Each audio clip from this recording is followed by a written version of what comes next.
Hey, welcome back to the ride. It's the Baldheaded Barbershop coming to you from Studio 2305. And y'all notice we got more estrogen on the panel, man. Everybody good? Everybody good, man. Man, for those of you who missed the first episode of Happily Ever After, Happily Never After, go back and watch that one later. But check out part two. Stephanie McShann, how you doing, Steph? I'm doing good. How are you? All is well, copacetic in the beautiful frozen tundra of Orlando. Y'all, it's cold weather. Florida is participating in winter, and we should not be participating. We thought it was over last Saturday. It was 85 degrees. It was like psych. Yeah, like for real. Bro, you just showed your age. They spent the block on that. Now, if you had said psych your mind. You got to psych on that. Psych your berry. Oh, Lord. Winter spent the block on I this. mean, spunt Yes, the block. indeed. So y'all know that story, Taylor. Yes, sir. How y'all doing? And two appearing as one. His beautiful wife, Angela Taylor. Hey, everybody. Man, everybody looking good. We got Angie. Did you just give him spirit fingers? Y'all, this is gonna be a great show. Last week we had some great commentary, some great reviews, and some very interesting reviews. Nonetheless, we're back for part two of Happily Ever After, Happily Never After, Married versus Single Life. Did y'all get any good reviews from friends, family? Yeah, I got Facebook a lot of good friends? reviews Yeah. from my family, my sisters. You know, they watch, they love the show, and got some good reviews from some friends. So yeah, man, it's good to know. It's good to know. Agreed. Yeah, my coworkers, listened in, and they're pretty impressed with us, I'd have to say. What about you, Stephanie? Absolutely. Some of my friends, I had the therapist in my office listen to it, get their perspectives, and it was very good feedback from everyone. Now, Stephanie, like I said, you got a lot of alphabet after your name. Go ahead and introduce yourself with those alphabets slowly in case somebody wants to check you out and understand your credentials. Okay, so my name once again is Stephanie McShann. I'm a LCSW, MSW, MEDQS. And basically what that is I got a lot of student loans. No, but in all seriousness, I'm a licensed clinical social worker, and I also have a master's in educational leadership. And then I am also with the state of Florida, a qualified supervisor to train and oversee other inspiring clinical social workers. Nice. And you also have a private practice as well. I do in Mount Dora, but we service all of Central Florida, the state of Florida, breakthrough transitions. Tell us more about Breakthrough Transitions. What exactly do you specialize in? Okay, so Breakthrough Transitions, we are a private practice. We see children and adults. We specialize in ages 5 through 99, basically anybody that is willing and able to come into our office, we accept. We do individual, family, and couples counseling. We provide children's services in Orange County and Lake County. We are contracted with both counties to go into the schools and provide school-based therapy in the schools, as well as we offer in-office and telehealth services. Awesome. Absolutely awesome. So Very good. reach very out. good. Make sure you make that contact for all of your mental health needs. Y'all notice we missing something. Yeah, we're missing somebody. Yeah. Y'all say a quick prayer for Paul, not just for his brain, but definitely he's not feeling well, under the weather. So He got get the well cooties. soon, brother. Yeah. He got the cooties got the and cooties. the heebie-jeebies. Circle. Yeah. Man, y'all showing y'all age for real. They don't know nothing about that. Nothing about that. So the married life versus the single life. Yes, sir. Okay. Y'all, I'm not gonna dominate the conversation. So No, you ain't gonna have it's to. it's You ain't all gonna have to. y'all. Well, I think that we should kind of jump back a little bit from last week. There was one question that was left on the board. Someone put out there a question about compromise versus settling. And so they asked specifically me what was the difference. And so when we think about compromising means give and take. So I may give a little bit, you may give a little bit, but it benefits both of us. And we are both going to be able to be willing to be happy with that decision or that choice that we made. One person is not going to feel unheard or slighted or any of those things with a compromise, versus when we are settling. Sometimes with settling, one person may feel that they lack something, they're not getting something in the relationship. So when you're thinking about compromising versus settling, remembering that it's give and take with compromise, versus one person may feel like I had to let everything go, or I'm not getting anything out of this for that sake of having this relationship. And that can often lead to resentment or feeling like you're doing the other person a favor, or not really valuing the relationship as a whole. So I'll turn to Tori and Angie and ask them, how do you find compromise within your relationship? I think for me, it's coming to the table and trying to decide what is it that I need in this moment versus what I want in this moment. So I feel like I need my needs to be met. And I try to let Tori know exactly what those are and see, can we come to a place where at least the bare minimum, my needs are there. And then if I get a few wants, we're good. But if it's going to be something that he's just not able to meet me, then again, if my needs are met, I think we can come to a compromise that works for both of us. Yeah, compromise is definitely essential to any marriage. You have to be able to compromise, give a little, get a little. I feel like in those situations,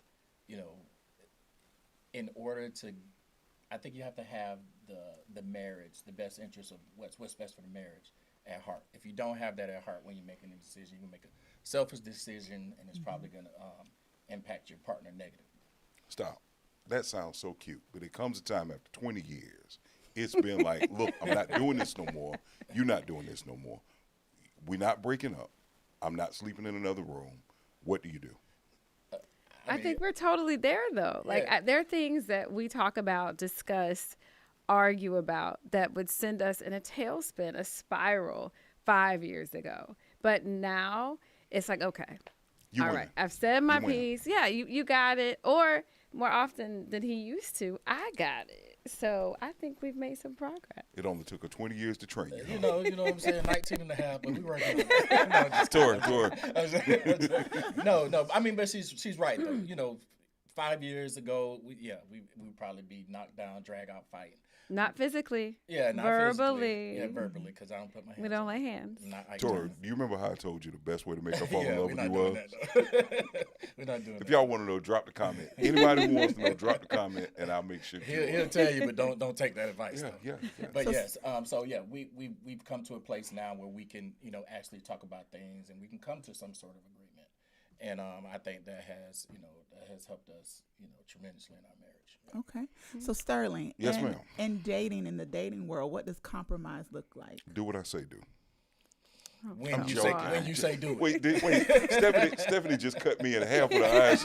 She just gave me the slow. No, I'm just joking. Compromise might be, understanding a point of view that is greater than mine. Understanding that it's not always my way, and you can't be that 3-year-old to say, I didn't get my way, so I'm leaving. Understanding that beyond the moment, it could be a possible future, but you got to not collect those red flags. And one of the greatest red flags, in my opinion, is selfishness. I'm as selfless as I can be before I become or think of myself as being used. But as soon as I see that selfishness, I'm good. Well, let me ask you this. As a single man, do you think it's necessary to compromise when you don't necessarily have to? In any relationship, whether it is romantic, familial, or even friendship, there has to be an element of compromise, because if it's not, it's just not a realistic relationship. Yeah, okay. Mm-hmm. Yeah, no, what, and we got that, somebody asked, about the perfect marriage. We don't have a perfect marriage. I don't think that thing exists. I don't think a perfect marriage exists. We do what's best for us in our marriage, and that may not look like someone else's marriage. It may not look like your marriage. Absolutely. We do what works for us, and sometimes that may be a little bit unconventional. Some people may not agree, but that's fine. They don't have to agree, because it's up to us. And I think that's important, because when you know what works for your relationship, you don't care what works for someone else's Exactly. relationship. Okay. You know, I have a friend group, and you know, we have different dynamics in our relationships, and all of our relationships are healthy. All of our relationships are happy, and they all work the way they work. You know, and so just knowing what your relationship looks like for you, and as I said again, not compromising your relationship for what appears to be someone else's relationship. It's important too, because what worked for us a year ago may not work for us now. What worked for us 10 years ago may not work for us now. So, I mean, something as simple as cooking. I used to do the majority of it.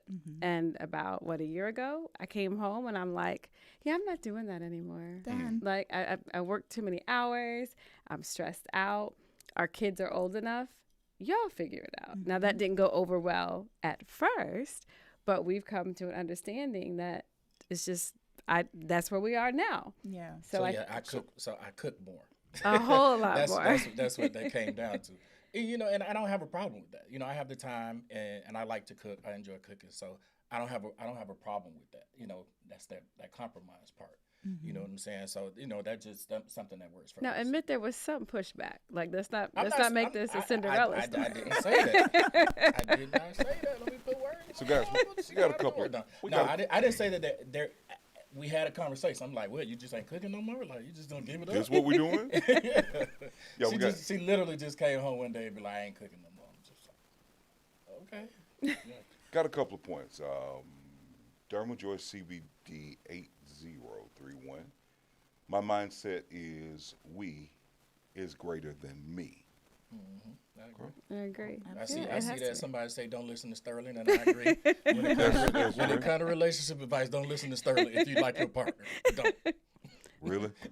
If you don't like your partner, take his advice. Listen, I give the best advice when it comes to relationships. You see, you still married. Yeah, It worked. yeah, It you're worked. right, you're right. It worked.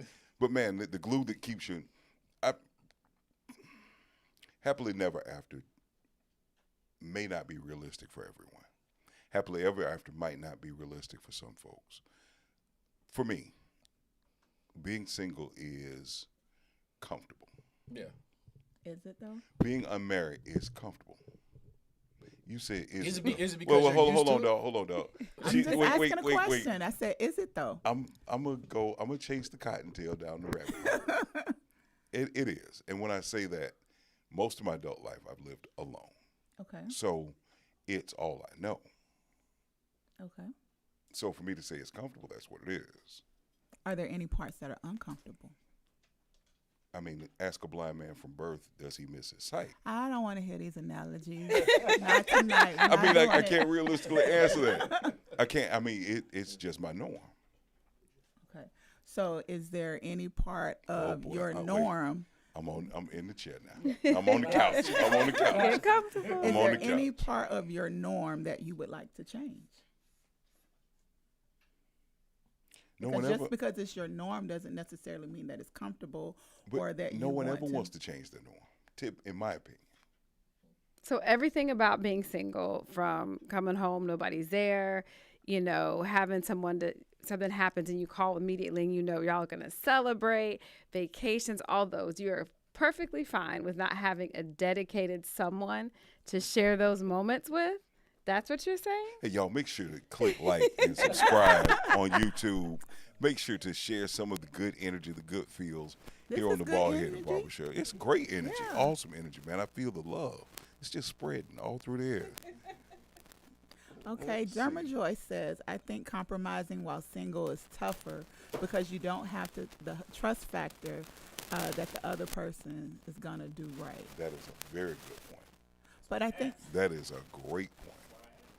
But That I is an think awesome that point. is part of knowing, you know, where the relationship is headed. Of course, when you first meet somebody, you're not just going to compromise. Yes, last week we talked about the representative coming and wanting to be putting that best foot forward. But I think once you set the expectation and the goal in the relationship, whether you're in a new relationship that's building or if it's been a long-term relationship, even if it's a dating, but you're committed to each other, in order to get to the point where it is that we are a team, You have to know the person that you're with. And No so- doubt. And so many people don't take the time to get to know the person they're with. And then before you know it, I'm committed to the agent. Poof, agent is gone. What do you do now? Some people don't realize that agent is there until they're singing that sad song of "It's cheaper to keep her." That's because they're looking through rose-colored glasses. Okay. Because like we spoke about last week with the representative, the agent, whatever you want to call it, there's only so long that facade could be carried on. After a while, you're going to get what you're getting, and it's your choice to say, I'm with this. And that's where we go, oh, well, I can make them be different, or I can make them see that that's not a good way to be. And That's we a get fallacy. so wrapped up into it that we're so far gone, and we put so much time and invested time into that because we didn't want to see it. We saw it, but we didn't want to see it. You saw it, but you didn't know what you were looking at. And I say that all the time. You saw it, but you didn't know. So what are some personal examples of that? From me? Yeah, yeah. I think, when you're dating someone and you're putting in more effort than they are, and they're giving you excuses to why they can't put in that effort that you want, but you're putting it in, but you keep trying, because if I keep trying, they're gonna want to put in just as much as I do, and you have to see, okay, now. You know what the crazy thing is? There's a mindset that some people have that women don't want a man. They want a project. Women nowadays want someone they can complete. You want to make him whole. You want to change his life. But from not my experience, but from my girlfriends, I have some that are married and a lot that are single. They seem to only find projects. Like the picking is slim. How do you say that? Some pickings out there. The people that they are finding aren't meeting them exactly where they are, so they have to kind of take what they can get and see how. So now it comes back to make the conversation full circle. Compromise versus settling. Are But they I settling also- for it, or is that the compromise they're making? I also think, Sterling, that when a man sees a woman, because the Bible says a man that finds a wife finds a good thing. So it's not for the woman to go out there and search for a man. When a man sees a woman, I'll give an example with me and my husband. Like I said last week, we've been married for 23 years. My husband said when he saw me, he knew he wanted me in his life. He knew he needed to step up and do the things, and he was going to take care of me, and he was going to make sure. He told my mama, you ain't ever got to worry about her. Okay, Chris. So, okay. when you talk about projects, when a man sees what he wants, he's going to step up into it. Like Tori talked about last week when he saw Angie, and Angie said, this is my boundary. Tori stepped up to that boundary. So when we talk about projects, a project is only when you don't want to be where you're supposed to be, because you'll rise to the occasion for that person, and vice versa. So, Tori, do you know the 4 securities that a man has to satisfy before he can consider the woman to be his woman? No, but I think you're gonna tell me. I know what mine were. So, what are yours? What are yours? I mean, for me, it was. I didn't have like a criteria. You know what I'm saying? I didn't have these boxes that I was checking off. I just knew that she was the person that I wanted to be with, and so I made it happen. My opinion. This is what I came up on my own. You got 4 securities: physical, mental, spiritual, financial. Physical, of course, something's going down, my man can protect me. Emotional, I can be vulnerable around my man and he won't judge me. Spiritual, he can cover me in prayer to whoever we pray to. The last but not least, financial. You've heard it before, no finance, no romance. And the truth of it is, finance does play so much into it. Yeah. Because a man, we can endure so much more than a woman can. For example, I got to sleep in my car a couple of days, I'll be all right. Tell your wife that. Let's see how that goes. You finna get yourself you finna get yourself in Bruh. trouble. So until you can satisfy, my opinion, those 4 minimal expectations of security, you're not her man. Okay. I can feel. Yeah, I could understand that. There are certain things, from a woman's perspective that she looks for and things of that nature. I don't think she looks for it. I think it's an innate expectation. It's what she needs. Yeah. Not what I she would looks. agree. She may not even know she needs. I would agree with that. Yeah. Let's get some of your comments. Hey, that's Paul Dermajoy. That's Paul. Do you hear? Say, y'all thought y'all was gonna leave me out of the conversation. Psych. Hey, We see so you, bro. Hope you get better. Hope you feel better soon, bro. We- you guys, I See got to you. pause real quick. One of our most dedicated followers and listeners, my classmate, Jamie Brown, recently lost her mother. Prayers and condolences to you, Jamie. I love you. When you need me, I'm here for you. Call me. And thank you for your continued support.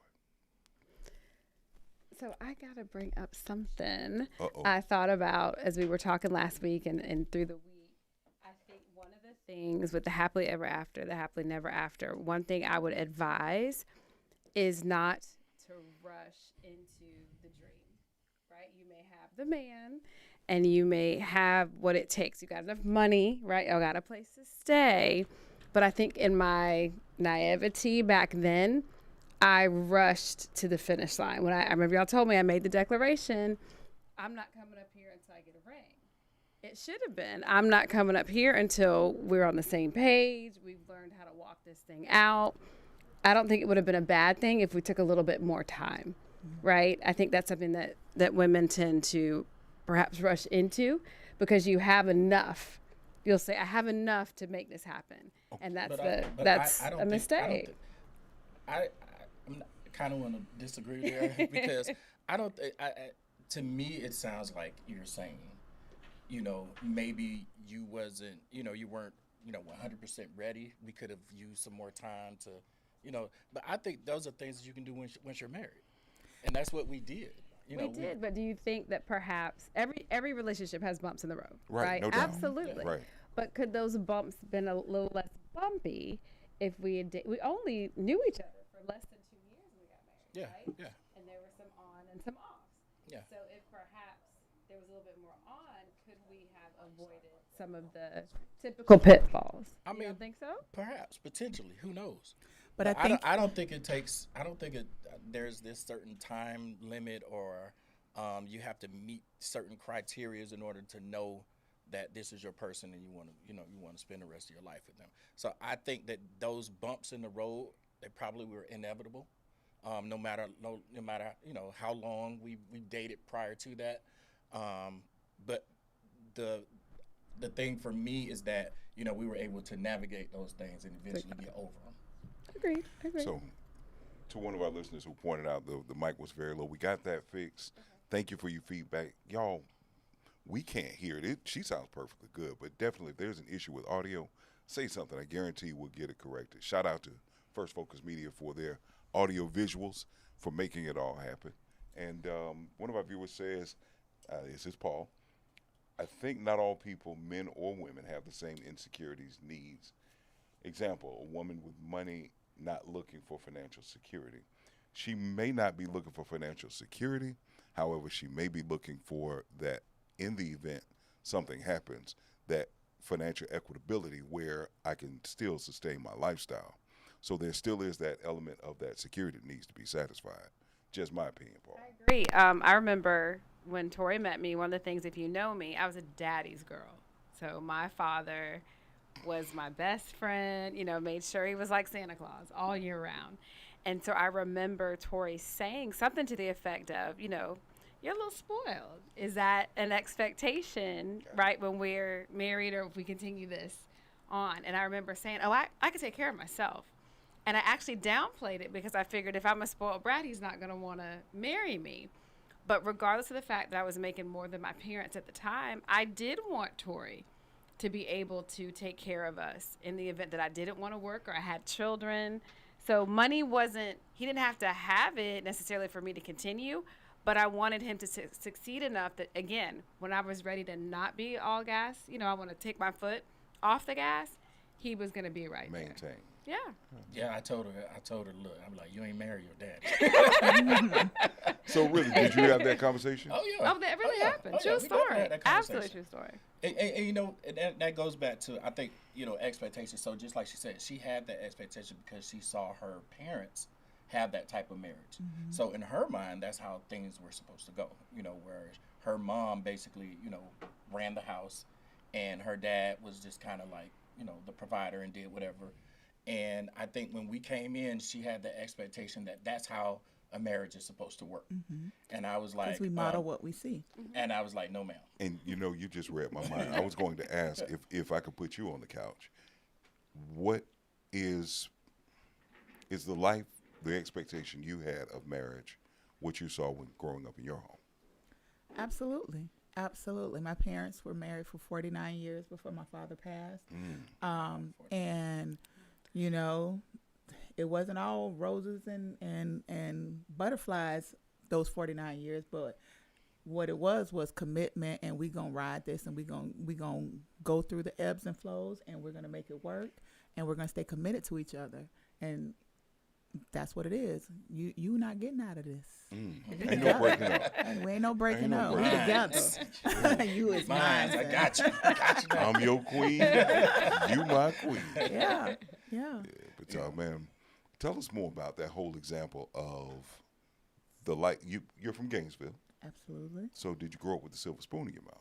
I did not grow up with a silver spoon in my mouth. However, I didn't grow up asking or needing or wanting anything. My parents made sure, we had everything we wanted, needed, and desired.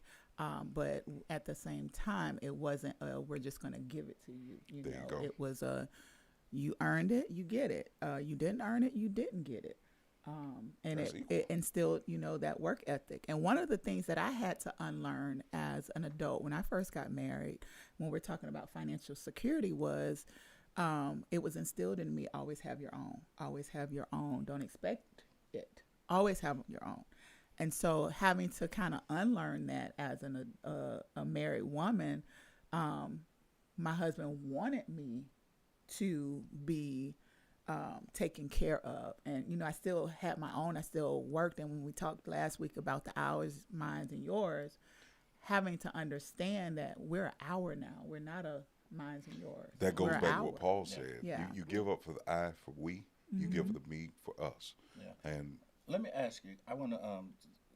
So, a lot of black women that I've spoken to, and I've seen it in my own family, they were raised that way. A lot of black mothers, especially our era, raised their daughters to say, "Hey, you need to have your own, just in case a man walks out and leave you, so you're not left with anything." Absolutely. Do you think that is a hindrance now, because a lot of the young ladies now, they're growing up with that independence of, I got my own, so I don't need a man. I think it's a hindrance with the mindset. If you're having that mindset, I don't need you, well, that hinders you from being a we. It keeps you as an I.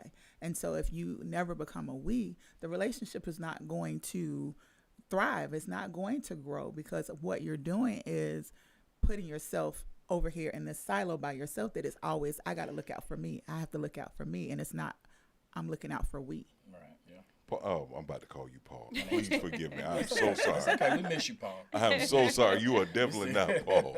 But no, man. Shoot, I lost my train of thought. Let's get it back real quick. What you just said was an interesting point that made me think, I don't need a man. That generation, there were many single moms who raised women or girls to say, never need a man. You don't need a man. Get your own. And it's a thin line between what you just said, have your own, versus I don't need a man.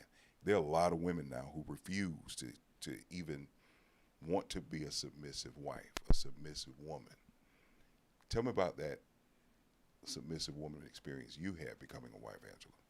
So when we got together, again, I had my own place, my own car, a career, had a master's degree. So I could literally do this thing by myself. However, I wanted to be a wife, much like my mother, right? She was a godly wife. She raised us, and she respected and revered my father. And that was something that it was easier said than done. And I was about to ask, was it difficult for absolutely. you? What was the greatest difficulty you What was found? difficult for me was, again, I came in, like I said, master's educated, had my own. Tori was in the military, but I didn't feel that I had to lower myself. It's not the term, but I didn't feel like I had to be less than. I didn't feel the need to do that. And I didn't think I framed it in my own mind properly, because I never needed to be less than. I just needed to respect that his role in our relationship was provider protector, and there's a hierarchy. That doesn't make me any less than, right? I think everyone is important in the relationship. Excuse me. But it took time to get there because I felt like, again, I'm pretty smart. I can, I've run facilities. I could do this by myself. But in marriage, you've got to, came to a point rather, where I realized that to do this with him, I had to accept the hierarchy and trust that he would rise to the occasion and be able to do whatever it was that was needed for us to be successful. And I also think, Angela, that in a relationship, when you are allowing yourself to be submissive, that's not a bad word, but when you are allowing yourself to be submissive, that your partner will then turn and allow you to lead as well. It becomes a partnership, and that's that key where it becomes team, because there's some things where they're going to be able to lead, and there's some things that they're going to need you to lead. And so being able to say, hey, I respect you as my husband, I respect you as the head of the household, but they also respect you as their wife, and say, I need you to lead at times as well. So in that financial vein, good evening, gentlemen and ladies. I have a friend who recently married, and his wife makes a whole lot of money, and she told him she didn't want him working. What? Would it have worked out? What? If I could marry Oprah, Wait. I would announce it. Wait. Go ahead, Tori. Go ahead, Tori. Because I told Angela I was joking, but if I could have married Oprah and be taken care of, I did that. I'd have took that. Tori. But no, I'm just saying, no. For me, no, it would not work.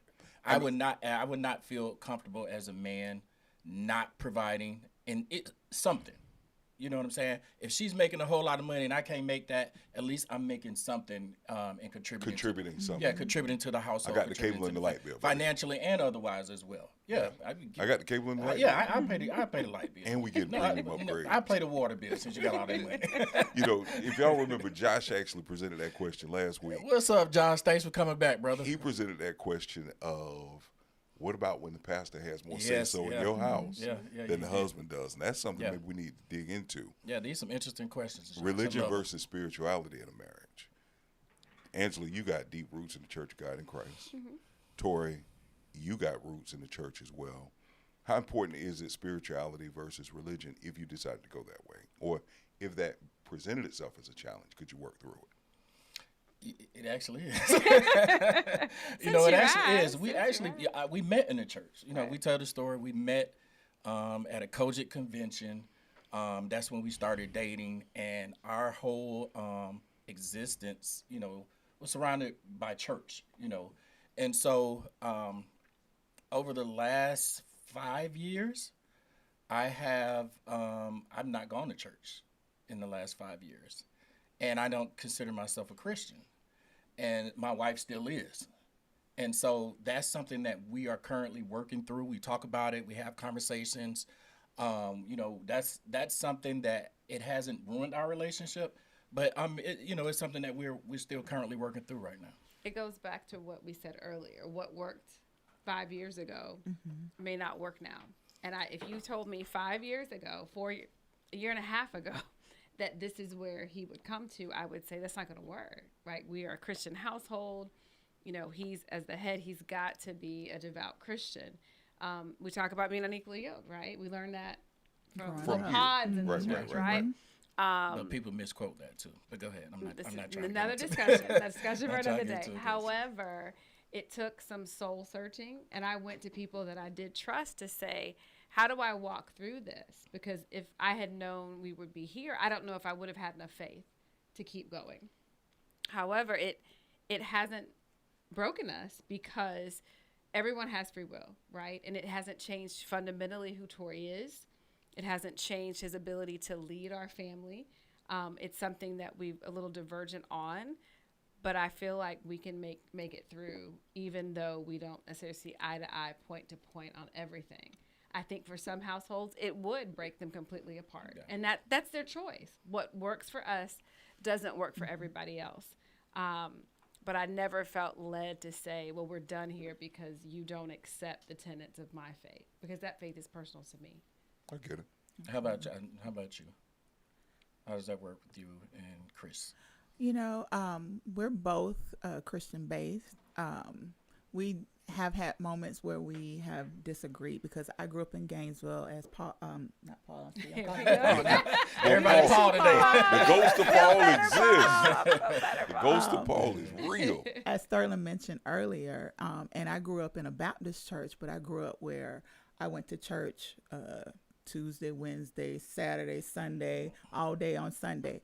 Yeah. And leaving my church, even now as an adult, has been really hard for me. I have not found a church home here, and I've been here almost 30 years. Wow. I have not found a church home here that has made me feel like my church home in Gainesville. So I travel back and forth to go to church, or I watch it now virtually. Thank God, I can watch it virtually. But that has been a source of contention at times because my husband's like, "Why we got to drive to Gainesville every week? You know, we could find a church home here." But with your faith and your relationship with God, if you don't feel safe or you don't feel comfortable in a space, you're not going to do it. Yeah. And so it's been that now it's a compromise because now we do have that virtual where I can go virtual or I can go up there once a month or things like that. And so we work it out that way. Okay. Good. Hey, so I'm gonna do rapid fire. Okay. Can I interrupt Sure, first? sure, Because go I ahead. wanted to, Paul put a statement in here to me that says, Stephanie, from a single man's perspective, I find a hard balance trying to learn from previous relationship mistakes and not being scorned by them. How do I keep the lesson but lose the scorn? And so I want to quote, I use this person a lot, or this song a lot in my therapy sessions, Miss Erica Badu and her song Bag Lady. And if you think about the lyrics of that song, it talks about how you're going to miss out on life because you're carrying all these bags. And so You can't hurry up because you got too much stuff. It's my favorite Exactly. line in this song. And so you're going to miss your bus and you're going to miss out on life and you're going to miss out on happiness if you take nothing but the bad from your relationship. Because every relationship we have in life is going to give us some type of lesson. And you have to choose what lesson you're going to take from it. Am I going to only take the bad things, or am I going to see what the positives were in this relationship? And am I going to learn and build from those things? Because otherwise, I'm just grabbing and dragging a whole bunch of bags behind me. And I'm wondering why my relationships are not working because I'm just dragging the bad, the bad, the bad, the bad. So don't be a bag lady, Paul. Let me give Paul some better advice. Oh, Paul, some better. run down to Home Depot, get everything you need to build a bridge, get over it. Build a bridge, get over it, partner. But real quick, let's do a real quick segment on rapid fire. Who's the first to forgive? It's rapid answer, just quick. Probably her. All right. Probably her. Yeah. Yeah. Who wants to hold on to the past and not move forward? Me. Who's a better cook? Me. Who's more romantic? Definitely me. Who would be the first to say, I'm sorry? That would definitely be me. You think so? Absolutely. Okay. I give Who you wanted that. more kids? She I did. I was Absolutely. Absolutely me. done. I was done. All right. Yeah. Yeah. Can you think of anything you want to add to the rapid fire? Let's rapid fire you. Ooh, here we go. Yes. Getting hot Don't in here. encourage Go. it. Oh, I'm cool. Y'all ready? We ready. All right, let's go. What's your ideal woman? I mean, physically, mentally, or intellectually. All Your that. ideal All woman. that, All bruh. of 'em. Put it all together. I mean, the ideal woman doesn't exist. She said Here your we ideal go woman, Sterling. again. He be dancing answer, all around the Your mulberry ideal bush. woman, bro. She asked you what your ideal My woman. ideal woman would be caring, sensitive, and emotionally stable. What if she's all those things, but she doesn't see you? I'm comfortable where I am. What about she's not financially stable? She has Um, all the other attributes.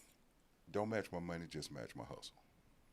What if she got all those things, but she got ugly feet? Ooh. I knew this one. Tori, you just got hot. You did that to your boy? Hey, it's Oh, rapid fire, God. baby. I would have to be understanding because I'm not perfect. You myself. can get over The the search toes? for the perfect other is often search for what we lack in ourselves. Okay. Oh, Does she I'ma have get to you be a back church that. lady? You know what? My preference would be that she's not. And when I say a church lady, no man wants the woman who is influenced more by the church than what happens in the home. True that. Understandable. Can she have kids? At this point in my life, yes. Like small kids? Babies? I Diapers? mean, if there are diapers, that means there was a romantic intervention between the time I got to know her and now. So that probably might Well, she not could be come an- with a she could have newborn. come with a newborn or a 2-year-old, no, a 3-year-old. No, we're not gonna do that. Okay. What's your age range? Not 18. Whoever said 18. You know, the threshold. I would say not necessarily the physical, but the mental threshold is a minimum of 35. Okay. Very good. Okay. So y'all heard this. Now- Y'all ready to interview? Are you open? The doors of the church are Yeah, open. you got to be open. Okay.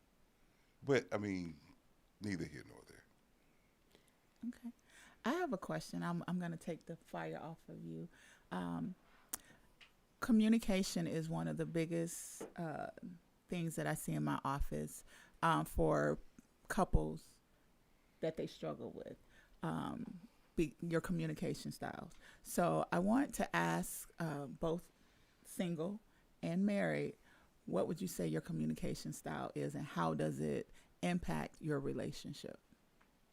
I am a straightforward, off-the-cuff communicator. Whatever is on my mind, how I feel in that moment, I'm going to express it. I'm going to try to temper it, but most of the time, it's just coming out as is. We've been together long enough, and I'm at the he should know by now kind of communicator. So that means you haven't trained them all the way. No, bro, 'cause I ain't no mind reader. No, you gotta tell me because I don't know. No, but at this point, I don't need to like soften it or like how I got to come to you. No, this is just where we're at. This is what I feel, whether he likes it or not. See You what know I what have I to- y'all see what I have to deal with? Tori, I got Help the me. let me help you Somebody right help now. me. Tori, I can help Listen. you. Look no further. I got the solution for you. Here we go. I'll tell you off Here we camera. go. I'll tell you off camera. Here we go. Yeah, but see, I don't know what style it is, but for me, I like to deal with the big stuff. And I know sometimes the small stuff can turn into big things if you don't deal with them. But if it's something that that I feel like it's small, I won't. I just be like, you know what, let that one go. But what if it's big to her? And then we gotta talk about it. And we have those talks. And sometimes it's just a talk. Sometimes it's an argument. Sometimes it's Let's hey, talk we about just it agree. later. We just agree to disagree. We're gonna come back. We're gonna circle back. Come around to it. But yeah, we have those talks, and sometimes they're A little intense, uncomfortable. little Yeah. intense. Okay. I'm the one who wants to listen for clarity and not hear my opportunity to speak. I want to understand before I speak. And I can chew the meat and spit out the bones and move forward. I can okay you to death, meaning that I hear you, but once it gets to a point of nagging or yapping, hey, listen, we discussed this already, but that comes so far and few between. Understanding my point of view isn't always right, and she's not always wrong. So it's that give and take to understand each other, take that time to get to know, really, take the time to be able to understand when to give benefit of doubt as opposed to corrective language. Okay.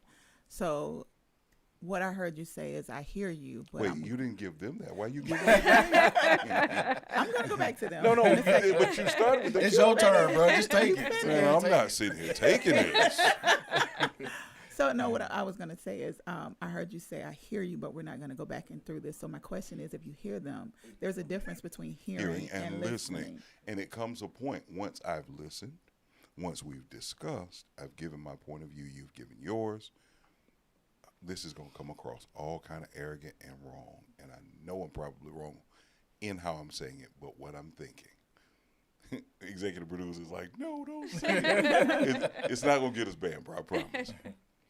There comes a time with some things, as a man, I'm not going to go back and forth because that's going to diminish my role as a man.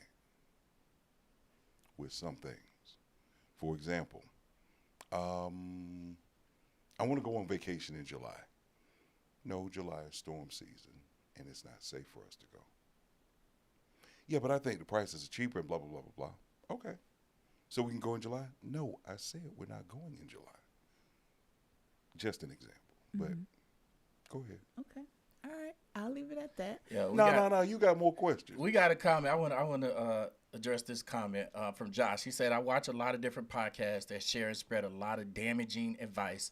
So I want to take a moment to thank you all for your insight and help people navigate through different situations. Thank you. We appreciate you, Josh. Yeah. We appreciate you tuning in. We appreciate your questions, brother. We really appreciate that.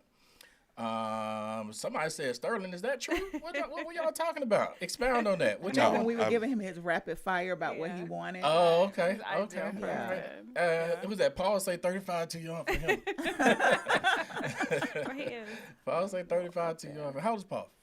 51. Ooh. 52. So, Why everybody? so if the I genuinely don't know. if the Grim Reaper is 50 yards away at 50, Grim Reaper tapping Paul on the shoulder. Don't do Paul No. like that. He ain't here to defend himself. Why everybody laugh when I ask how old Paul was? So I have a question. I'd like to get insight from the men on the panel. Why do you think, I guess this is a two-part question, more and more people are not opting for marriage and we have such a high divorce rate these days? What's your opinion on that? You know what? I think social media has a lot to do with it. It's a lot of, just like Josh said, it's a lot of bad advice out there. And also, I think, we living in a different time.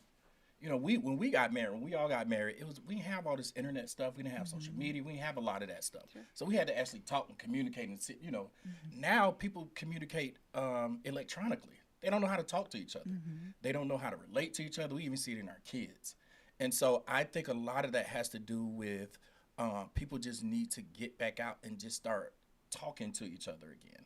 And stay away from this advice on social media. I'm telling you, it's trash. It's a lot of trash out there. And it have people thinking that, that you have to have this, and this to have a partner. And a lot of it is just unrealistic. And before Sterling speaks, I want to interject in there a little bit and kind of go back to what you were saying about how you speak to people. And Angela, I wanted to talk about, I do this analogy in the office where I ask you, what's your favorite meal? So we're gonna role play here for a minute. Uh-oh. So what's your favorite meal, Angela? Seafood. Okay, what kind of seafood? Crab legs. Crab legs. Okay, what do you like to put on? Is it Cajun, spicy? Do you Garlic, have Cajun, all the things. Okay, what else do you have usually with these crab legs when you have them? Mussels. Mussels, okay. Anything else? Corn and potatoes. Okay, some potatoes and some corn. Any sausage, anything like that on it? No? Okay. And so you have your melted butter on the side and those things. That works. Okay, so this is your favorite meal. And I'm going to give you your favorite meal, but I'm going to put it on a dirty trash lid. Would you want that? Absolutely not. You gonna put it on the what? A dirty trash lid. Oh. No. I'll pass. That's oftentimes how we speak in our relationships. The message that we're trying to relay is a positive message. But as you mentioned earlier, it is what it is. Pretty much, I've said what I said, and it's going to come out how it comes out. And so in the breakdown of communication in our relationships, it's because we're presenting it on a dirty trash lid. We're not giving that rounded edges. And yes, it may be frustrating in the relationships because we've said this time and time again. But if we're not presenting it where we can listen, where we can receive it, that's what causes it to be frustrating. Now, you asked her the favorite meal. You got the entire rundown of all of everything she wanted, gave them directional advice, and came to one word, listen to me. You want to answer the question, bro? Yeah, what was the question? The question was why they so Angela's question. Yes. So my question is, why are there so much in our community, I would say, who are saying, marriage may not be for them? And then why do you feel like divorce rates are higher than they have been? To answer the first part of that question, a lot of my boys, men are tired. I know married men who are tired. They're tired of the mouth. They're tired of the nagging. They're tired of unrealistic expectations. They're tired of their armor not being shiny enough. They're tired of having to hear, well, my girlfriend X has such. My girlfriend Y doesn't have to do this. Men are tired. And just to be butt naked, blunt, point blank, a lot of black men want black women, but they don't want what comes with black women sometimes. And I saw that. Yeah. Whoa.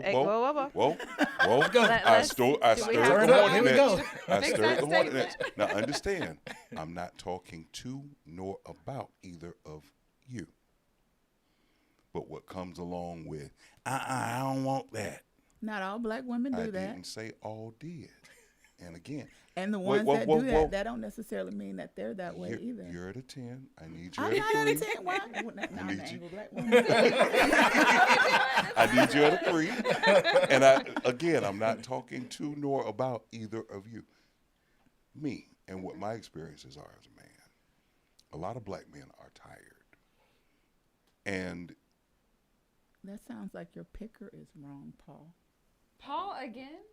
I'm sorry. Paul's picture is wrong. Paul's picture is all wrong. Paul chiming in. But no, in all honesty, the question from what I hear, respect to all women, especially black women, I'm not talking about all y'all. So when you go to emailing the executive producer and inboxing me, please, if it hurts you, maybe some internalization needs to be done. But in all honesty, why is the divorce rate so high?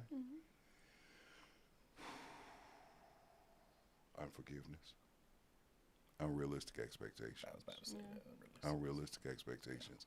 I thought you're not willing to go. In order to get to happily ever after, you got to go through some things. What is the after? Or what was the before that got you to the after? Was it unhealed trauma, unaddressed trauma? Is it that you carrying that baggage? Or everything that's before, you got to get through the before in order to get to the Yeah.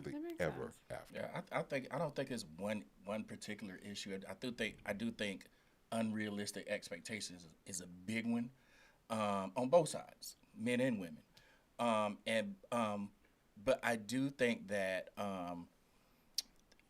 this society today, a lot of people they're not genuine, right? They're not coming into the relationship looking to have a partner. You know what I'm saying? A lot of times they have ulterior motives. And so they're not genuinely wanting a relationship. Sometimes they're in it for one thing, maybe for money, maybe for sex, maybe for different reasons. I don't think a lot of today's society are coming into a relationship and wanting a relationship, or at least wanting to be married. I don't know if they understand that a relationship or a marriage particularly is work. Yeah. We think the fairy tale, we think I'm going to have the beautiful dress, I'm going to have the nice tux, and we're going to, get the presents and do the dance and all of this stuff. And then when that ceremony is over, because that's all it is a ceremony. When it's over, that's when the work begins. Yeah. And No return policy, you're stuck with it. we always are evolving, and some people evolve at different rates as well. Yeah. And so if you have a partner that's not necessarily evolving as fast as you are, or refusing to evolve, that can cause some of that shift in a relationship and make it where, it doesn't work. Yeah. Makes sense. Hey, y'all, I think this is one of those infinite subjects, and maybe in the future we'll have to come back after my counseling session. But y'all, again, thank you for your participation. Everybody who contributed as a viewer, thank you for what you do. Thank you in advance for sharing the love about the Baldheaded Barbershop. Tell somebody, tell anybody, tell everybody about the Baldheaded Barbershop here on YouTube and even more. We got some upcoming events outside of the studio. And shout out to the city of Orlando and our new partnership. We did the Super Bowl pre-party. That was a great time, We've man. got We had a something- good time out there at Lake Launderdale. We've got something coming up that I haven't told y'all about, but once these cameras go off and the lights are off, we'll discuss it. Not at liberty to talk about it, but this is one, Central Florida, you're going to want to become a part of. And guess what? It's free. Family, fun, and free. For more information, make sure you stick around here on the Baldheaded Barbershop. So, coming to you live from the frozen tundra of Orlando, Florida, on behalf of Paul Rivers from via satellite, Tori Taylor, Angela Collins Taylor, and the beautiful Stephanie. What's your last name? Her Again, name is not McShann. Angela You know Collins my Taylor. Her name is Angela Taylor. Ain't no Collins in her. You know what? We forgot to here dig we into go. hyphenated Here we last go. names. Don't start that. Stephanie. Here But no, Her for name is Tori, not hyphenated. Her name is Angela Taylor. for Tori, Angela, and Stephanie, thank y'all for tuning in. Thank you for spreading the word. May y'all be easy. Peace. Peace. Peace.